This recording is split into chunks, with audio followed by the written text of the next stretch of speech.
also later on going to have one of our students and peer tutors here in the ASC join us, Andrew Kiptu. And my co-presenter is Eileen Rose, the library director. So let's get started. I think it's important to start with sort of thinking about your confidence level with online learning and taking classes online. So for many of you, this is maybe new, maybe you've done it before, but when we shifted to remote learning back in March, for many students, this was entirely new. It's not something that they had done before. So I would say for a lot of students, a big issue was having a lack of confidence around technology. I know I, certainly consider myself good at technology, but I have certainly learned a lot since March, and since we closed back on March 12th, not closed, but shifted to remote learning, I should say. And so, yeah, so for a lot of students, it has been difficult for them. And so we wanted to put together this workshop to talk to you a little bit about some tips that might be helpful to you. I think first and foremost is to kind of like, how do you approach your classes is important in terms of your mindset. And there's something called the growth mindset, which is a whole theory on learning that, the essence of it is to not think of, in the context of technology, to not think of technology skills as something that, someone just has or doesn't have, which would be a fixed mindset, but to rather to think of it as something that you can grow and you can develop. And so anybody who's good at technology didn't just get there without effort and without learning, without making mistakes. And so the first thing I would say is to really make sure that you're approaching your work online with the sort of attitude that I can do this. I'm just going to have to try my best and work hard and be dedicated. And then realize that it's going to take putting in a lot more extra time and effort as you learn new skills, as you go, through the learning curve, that there's going to be frustrations along the way, and that you should also take a problem-solving approach. So I know one of the things I've learned with technology is it takes a lot of an approach of exploring and testing things out and trial and error. So, sometimes we look at a computer or software and think, if I click here, I'm going to break it, or I'm going to do something that I'll never be able to reverse. And I think to really look at it as, looking at different problems and trying to tackle those problems from different angles until you find your answer.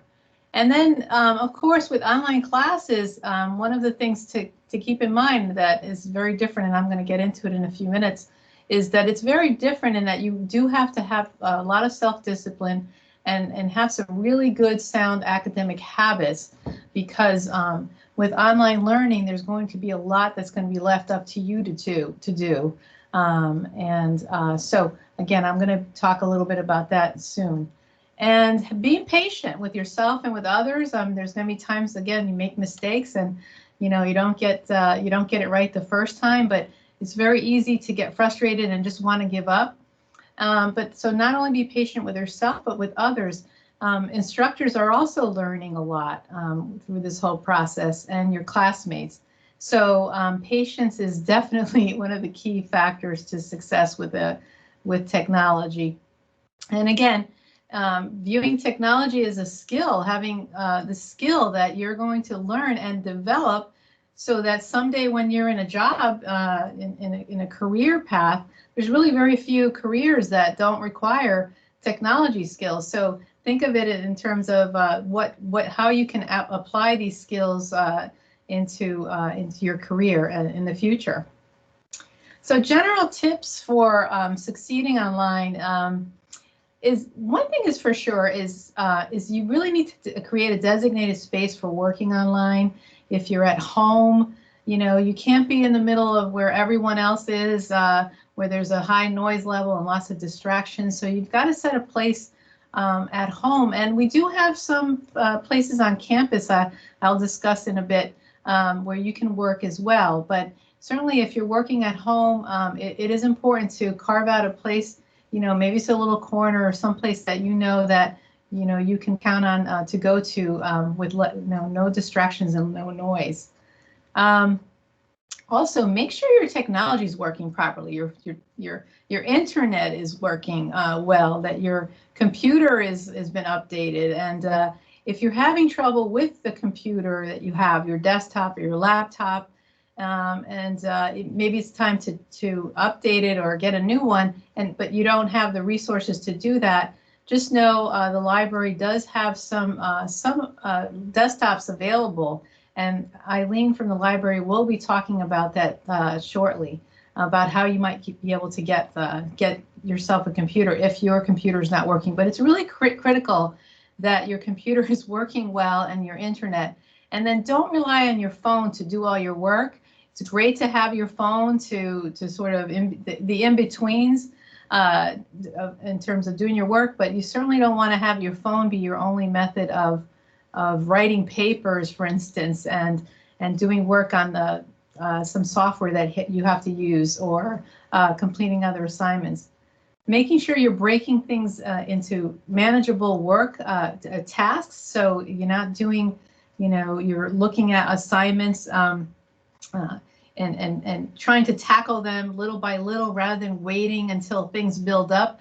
That's something that is very likely to happen with fully online courses, and I'm going to talk about that in a minute, where those classes really it's all on you to sort of catch up, or to stay on task, I should say, so you don't have to catch up. Communicating with your instructors, critical. When we were open and you're taking classes on campus, or maybe you weren't here and you're new to the college, but if you can imagine a traditional class, you have lots of opportunities to talk to your instructors. And here, you have to be more proactive about getting in touch with instructors and making sure that you have reach them, office hours and such. And many of instructors are having virtual office hours. You may have to call, send them an email as well. So it's really important that you communicate with them. And then, of course, knowing how to access resources, which I will discuss as well. Different formats that are available for taking a class this fall. I'm just laying this out so you can all see where you stand with your classes. The three that I'm gonna talk about are the fully online, which is the ONLN classes, the LRON classes, and the hybrid. Those three formats are the ones that require some or all online presence. So when you think about all of those three formats, there are different strategies and things to keep in mind in order to be successful. So with an LRON class, LRON class is really very much like a traditional class. It just that the only difference is it's meeting online, as you probably already know. And so one of the things to keep in mind is attendance in an LRON class is really just as important as in a traditional class. So you don't want to be missing class just because it's an online class. I've already heard from many faculty who said, these students aren't showing up. Maybe they think they don't have to because it is an online class, but in fact, they really do need to. You're going to miss a lot of information if you're not attending that class and it's at the specific time and day that this class is scheduled. You're going to actually, miss out on a lot of information that is shared there. So that's important. Of course, with an LRON class, when you sign on, you want to follow the norms and expectations for that class, especially during class discussions. So you want to not just sign in, you want to participate. You want to get there on time. You want to ask questions. Microsoft Office Teams, which is what we're using now, WebEx, or Blackboard Collaborate, which is a new feature instructors are using this fall. All have ways of raising your hand and indicating that you want to say something. You don't want to just blurt things out. Of course, you want to make sure you've muted other devices. And if you can, turn on your camera so your instructor can see you there. I know for many people that might be hard because if you're juggling other things at home, you may not want to do that. But if you're able to, certainly when you're going to speak, it might be a good idea to put on your camera so they can see you and interact with you and others. And of course, put away distractions. And just because it's online in your home doesn't mean that you can't pull out your notebook and take notes just like you would in traditional class. Now, a fully online class, the ONLN, is very different because it's what they call asynchronous. Asynchronous means it's not live. So yippee, that's great. You have a lot of freedom, right? Because you don't have to, sign in at a particular time or day. So that gives you a lot of flexibility. The problem with that, having all of that freedom and flexibility is that it's very easy to fall behind. So you want to make sure that you're checking into this class regularly. And the main thing is to really pay attention to the syllabus. And, of course, the syllabus is important in any class, traditional, hybrid, LRON. But with an online class, especially, you're not going to get the instructor telling you anything, right, necessarily, unless they have office hours, which is possible. So really, your syllabus is your guide. You really want to know it inside out. Read all the announcements and posts, engage in group discussions, and read all the directions carefully. But one thing is set a schedule. So again, you don't have a schedule set for you, but you can set it for yourself. So you can say, okay, well, this class doesn't meet Tuesdays and Thursdays, but I'm going to make sure that on Tuesdays and Thursdays, and actually you should do it every day, have a set time that you're going to check into this class and do work. Maybe you might even add right into your calendar time that you've carved out just for this class. And I could tell you that, and this was the case pre-COVID, that anyone taking a fully online class, if you don't stay on top of things, it's super easy to fall behind and find yourself 3 weeks into the semester or 4 weeks and having been seriously falling behind on your work. And so you have to have a strategy, know what your priorities are, and of course, as I mentioned, reaching out to instructors for any questions you have. And finally, with the hybrid, just make that's the kind of class that you're going to spend some time online, but also on campus. And so, of course, the on-campus time, what's great about that is you have that opportunity to connect with your instructor.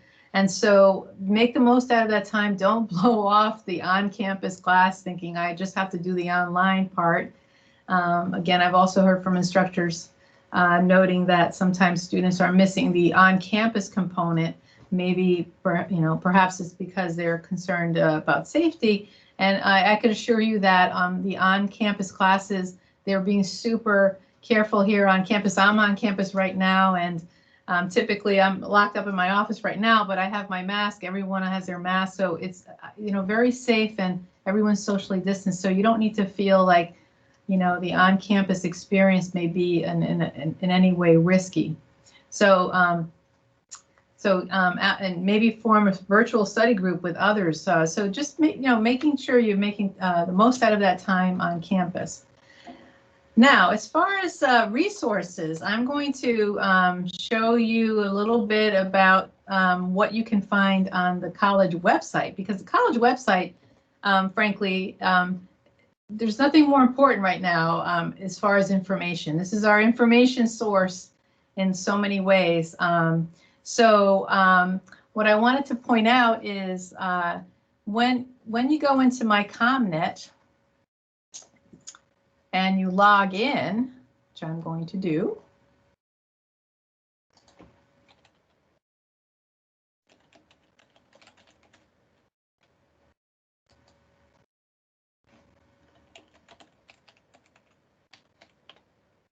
Hopefully I don't get a typo. Okay, there we go. And you click on Blackboard, which again, many of you already have had to do, so this is nothing new. However, what you may not know is there are a couple of classes. Actually, there's a few. Everybody's course list, by the way, looks different. So in your case, you may have less listed here. But what I do know is that all students have access to this Essential Blackboard Skills for Students, which is Marie Farrell put together for us, which is a wonderful resource here on campus, where you can find information on navigating Blackboard.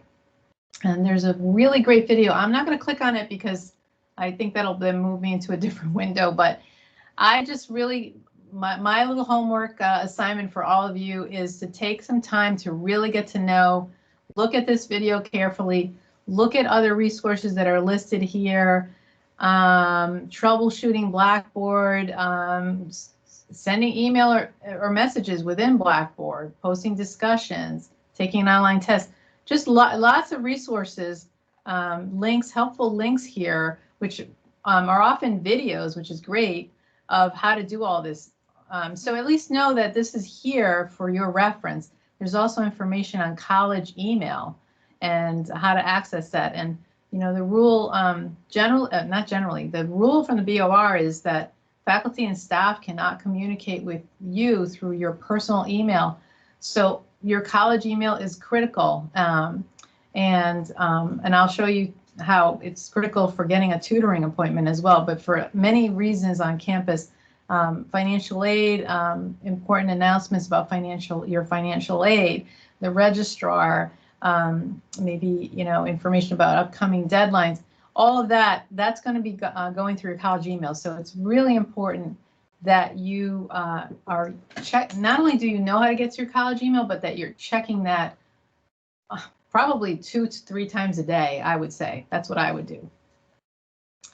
The other thing is, in a little bit, Eileen will go over some things about the library, but I'm going to segue over to the Academic Success Center. And that's where I work. I'm the director of that department. We have about 45 tutors on staff at the ASC, and we are, just really sort of, I just want you to know we're here for you throughout this process. And shifting online, we've actually moved most of our tutoring online.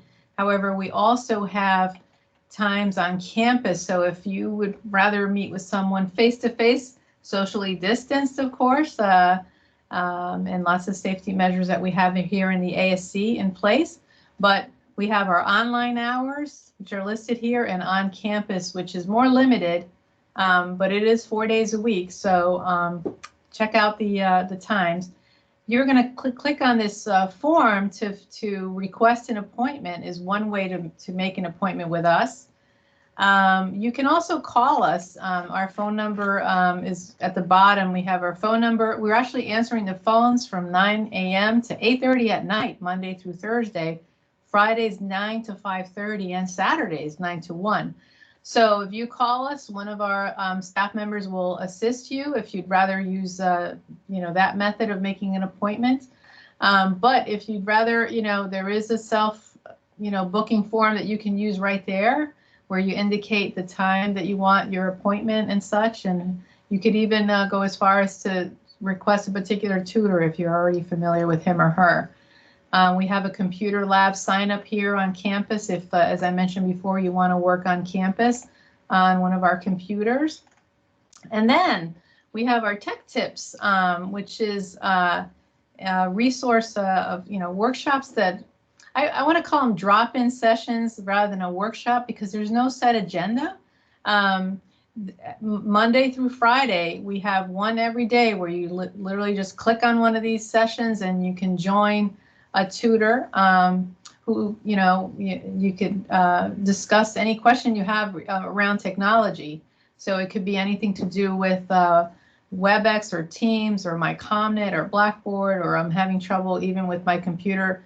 Sometimes we can help you with that. So that's a wonderful resource, as well as our ASC 101 sessions, which are staffed by our ASC assistants who, if you're not sure how tutoring works and you're not sure how to make an appointment, you can click on here as well. And these are drop-in sessions that you can go to. And if you don't know how to, if you want more instructions on how to make the appointment and join, we're using Microsoft Office Teams for our tutoring.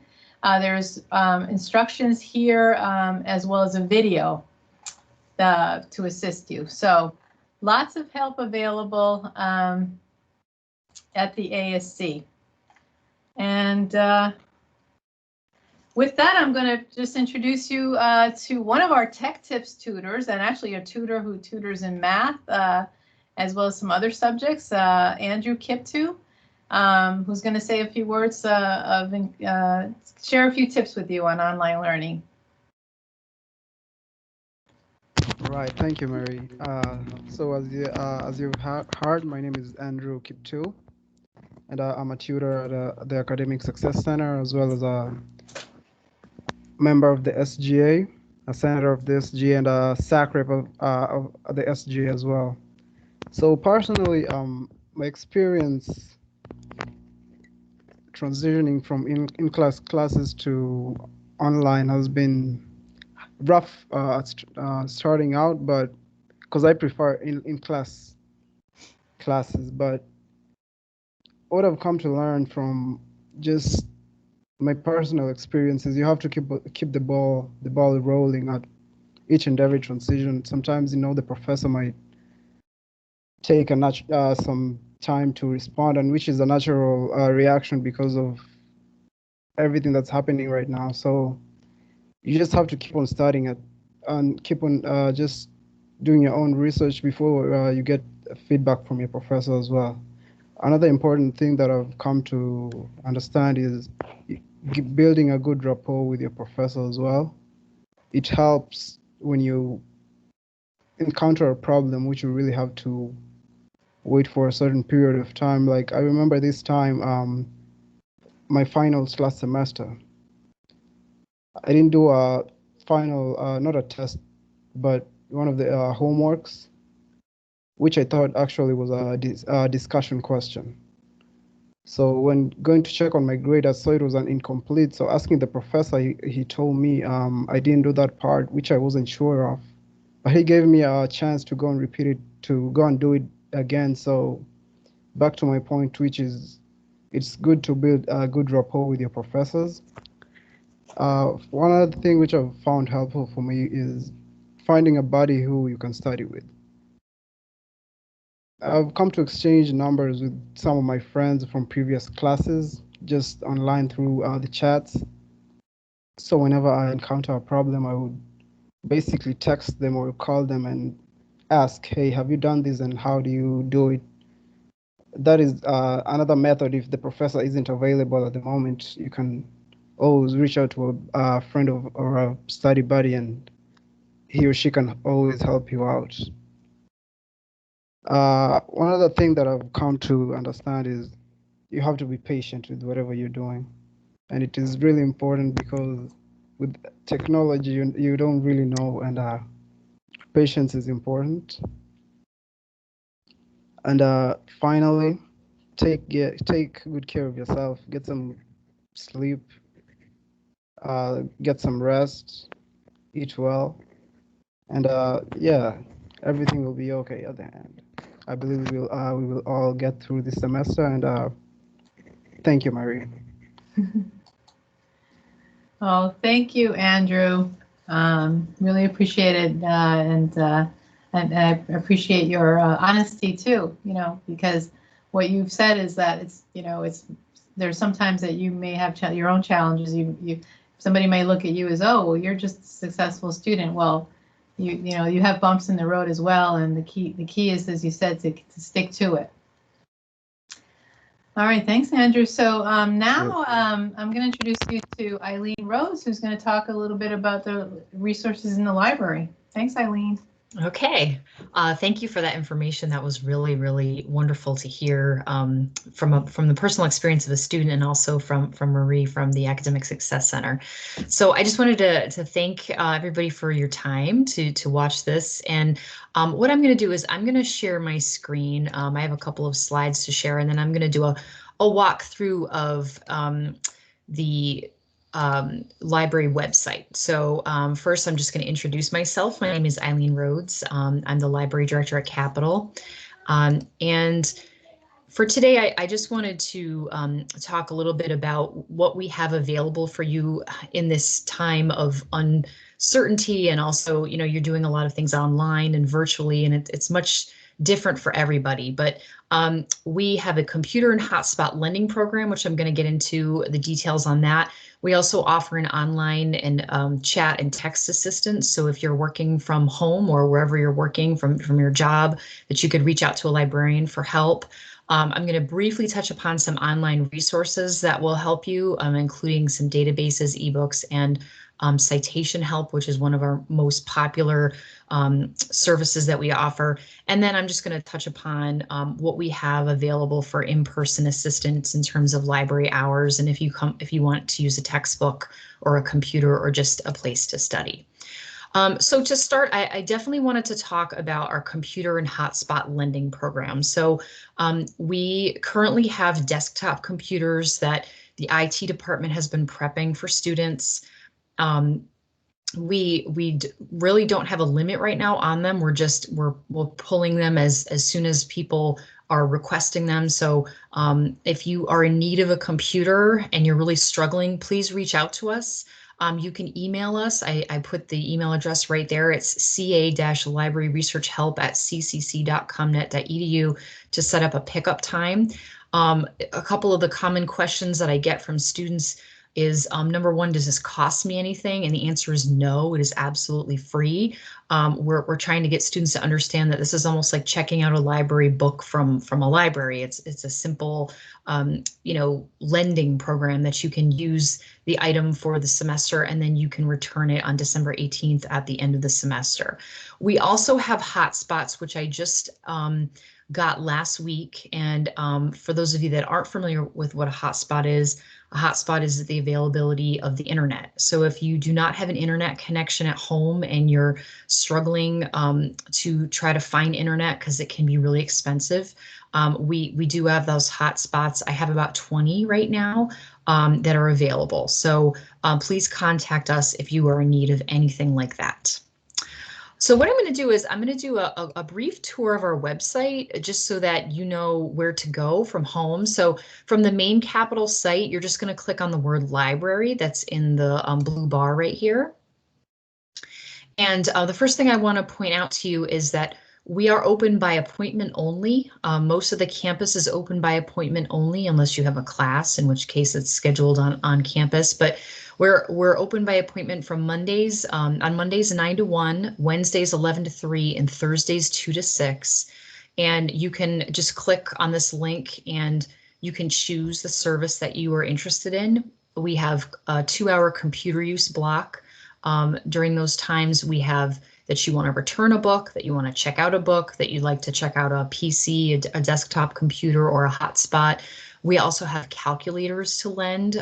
We've gotten a few interested students in calculators that they can use for the semester. And so we also have a scanner and a copier. So, or even if you just want to come to the library for a place to study for a couple of hours, let's say your home life is a little hectic and you want to come in and just have a spot to study, we have those areas set up as well. The library is set up to be socially distanced so that, you don't need to worry about being next to anyone, or, all the seats are at least 6 feet apart, if not more. I did also want to mention that if you need research help, we have librarians working this chat, which you might see in the right-hand corner here where it says, do you need help? A librarian is online and ready to help. If you click on the chat now function and start typing, you will actually be connected to a librarian. We try to staff this chat from 9 a.m. to 8 p.m. Monday through Thursday, Friday 9 to 4:30, and even Saturdays from 9 to 12:30. So if you are struggling at home and you need help you have a research question, you don't know how to get resources or our databases, please don't hesitate to reach out to us. You can also text us at this number and we will get your text and respond to you. And of course, you can always email us at the same email that I mentioned for the PC pickup. So I do want to point out just a couple of different areas on our website. You can find books by searching here. We haven't gotten much interest in students needing physical books. The main thing that students are looking for are course reserve textbooks. We do have some available. What we used to do is we would let the books be used in the library for 2-hour periods. And since we're only open 3 days a week and the turnover is kind of difficult, what I decided to do was to let those items go out for a week loan. So if you are in need of a textbook, you can reach out to us and we will see if we have it so you can borrow it for a short period of time from the library. We also have ebooks. If you were to click on this link, you would get to some ebooks. We also have the New York Times Online. You get complimentary digital access as a student at Capital. We pay a fee so that you can access it for free. I do want to go into the Find Articles databases square right here, because this is something that you may end up using for a lot of your classes. If you get assigned a research paper where you need to find reputable academic or scholarly articles, this is where you would come. So we have all of our databases set up by broad subjects. So we have general knowledge databases. Typically our English 101 students and our IDS students would use these general knowledge databases. And then as you move through your program, you can see that we have a lot more detailed databases that are available for students, including a lot of different nursing and allied health databases. We have a lot of nursing students that end up needing evidence-based peer-reviewed articles, and if they need those, they can go into CINAHL. That's our database that most of our nursing students use. We also have literature databases, business, science, history, and so on. So please take a look at all of these wonderful resources. They're available to you at no cost through the college because you're a Capital student. The last thing I wanted to show you briefly was this. Actually, I'm going to go up here where it says citing sources. This tab right here will bring you to an area where we have citation generators. So if you're having trouble building your citations for your papers, and this is for MLA and APA format, we have both of the different styles listed on this page that you can refer to. But these generators will assist you in building your works cited or your references page, depending on which format you're using. And then we also have a couple of videos here that walk you through each of the styles. And we also have some sample papers of each, so you can get an idea of what a sample paper, a quality sample paper would look like. We also have some details about how to avoid plagiarism, which is something that is very difficult for students to know how to do. So that is what I wanted to show you today. I wanted to keep it fairly brief so I didn't overload you, but I hope that you found this to be really helpful. And I'm going to stop sharing my screen so we can come all back together here.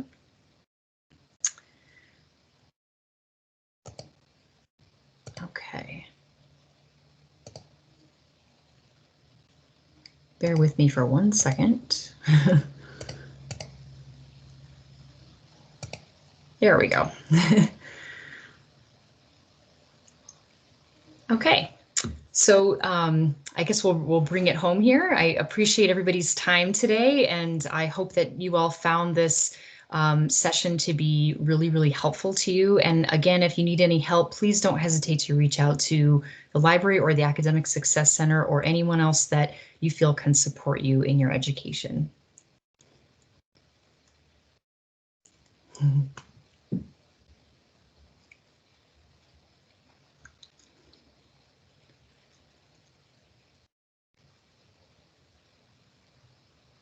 We no longer